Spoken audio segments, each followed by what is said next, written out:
Hi, my name is Steve Stein from GuitarZoom, and the licks that I just played are from a DVD called String Skipping Magic. And I'd like to break this down for you and show you how easy yet effective it really is.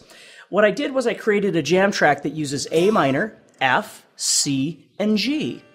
And I'm doing this string skipping concept over each one of those chords. I'm simply doing a technique that I like to call chord chasing, but I'm using string skipping arpeggios to do so. So what I'm going to do is take all four of those chords and I'm going to place them on the sixth string as bar chords, and I'm simply going to follow those chords around. So the first chord I've got is an A minor sixth string bar chord. All right, so what I'm going to do each time is I'm going to go to my pinky, wherever my pinky is in this bar chord, which is a root.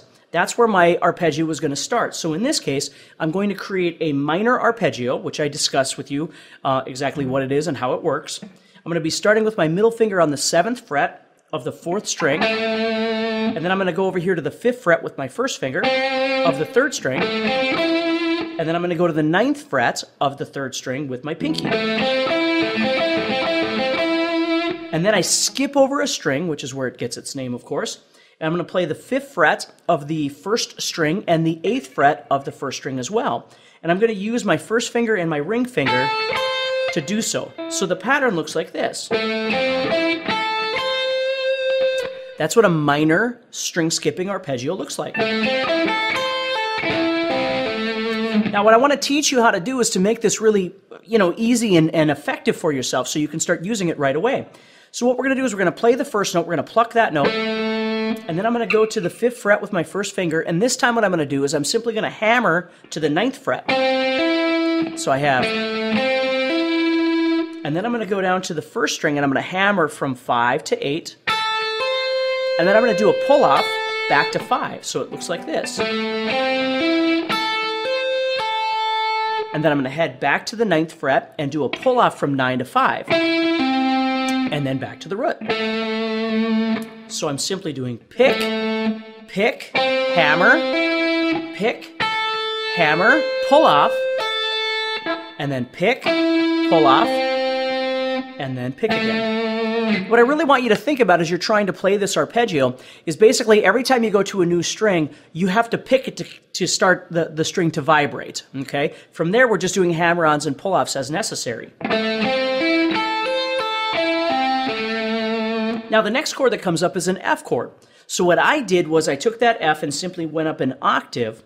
So instead of playing the F at the 1st fret, I was playing it at the 13th fret, which again puts my pinky on the 15th fret of the 4th string. So I'm going to start with my middle finger on that note again, which is F. Only this time I'm going to play a major arpeggio, which means I'm going from the 15th fret of the 4th string, but I'm not going down 2 frets. I'm only going to move down 1 fret. So I'm going 15th fret to 14th fret of the 3rd string. And then I do my hammer onto my pinky, which is going to be on the 17th fret of the 3rd string. And then I head down here, and I'm going to go to the 13th fret, and then I'm going to go to the 17th fret of the 1st string. Okay, so we're going 15, and then 14 to 17 hammer on, and then 13 to 17 hammer on, pull off, and we're just going backwards, coming back down. So whenever you're playing a major chord, this is the shape that you could use. Whenever you're playing a minor chord, this is the shape that you could use, and you'd always find it off the 6th-string bar chord.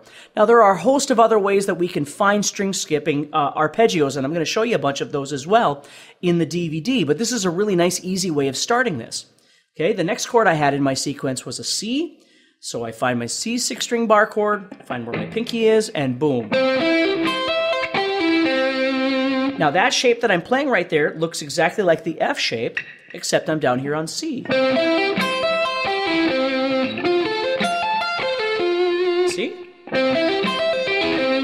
And then the next chord that comes up is a G chord, so of course I come on down to the G 6th-string bar chord and do the same shape down there. So basically I'm going from A minor right here to F, to C, down to G. Now, I also want to show you some really cool things that you can do with this to change up the idea, okay? Again, in a chord chasing fashion, if I was utilizing this shape, would I have to play it in that order? And the first thing to look at, of course, is no. I could do all kinds of different things. Like, watch this. I could maybe go up. And what I like to do is I'll return back to the first string. See how I return to the third string and back to the first string?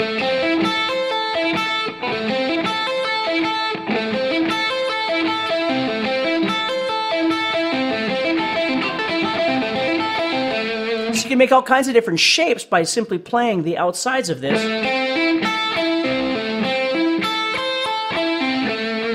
See? Go to major, same thing.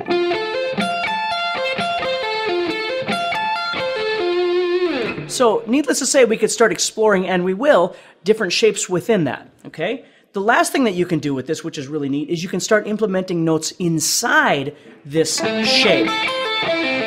So let's say, for instance, we were playing that, but we wanted it to sound a little bit more scalular instead of just arpeggiated sounds like that.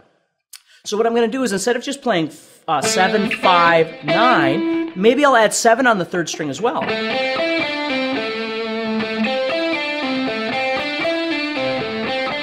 But to still get that string skipping effect, I'm going to jump over the second string. I'm going to head up here to my 5 and my 8. But instead of just playing 5 and 8, I could add the 7 in between. So I'm adding 2 new notes, the 7th fret of both the first and the third strings.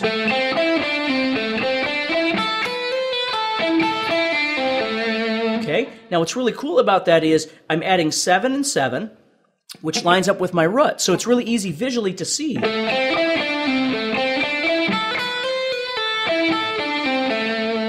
Now, if I was on a major arpeggio, I'll head back up here to the F shape, okay? Here's where my root would be, my middle finger. And again, I could simply add that same note, that middle finger, okay, on the same fret as the root was, on both strings as well. So those notes don't change. It's a really easy visual cue to see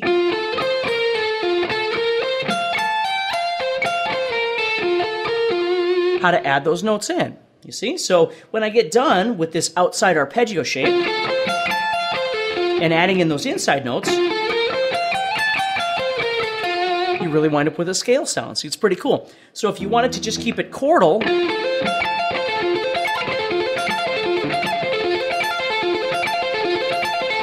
you can play the outside of it. If you want to start playing it more scalular,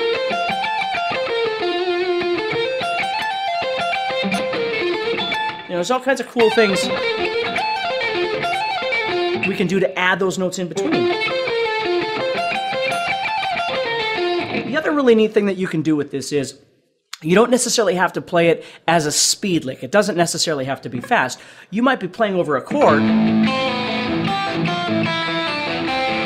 like an A minor, and you go in here, and you're not exactly sure what scale you should be using, but you want to do something more than pentatonic, right? So you're looking at this and you're thinking, okay, well maybe I'll just use...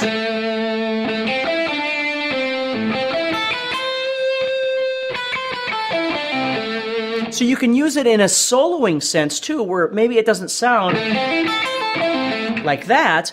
Maybe what you're doing is just going in there and you're using it just as a realistic idea to get you through a situation that you're in. So if you're on a major chord like G, you're thinking, okay, well, I could play G major pentatonic, but maybe I'm going to do something...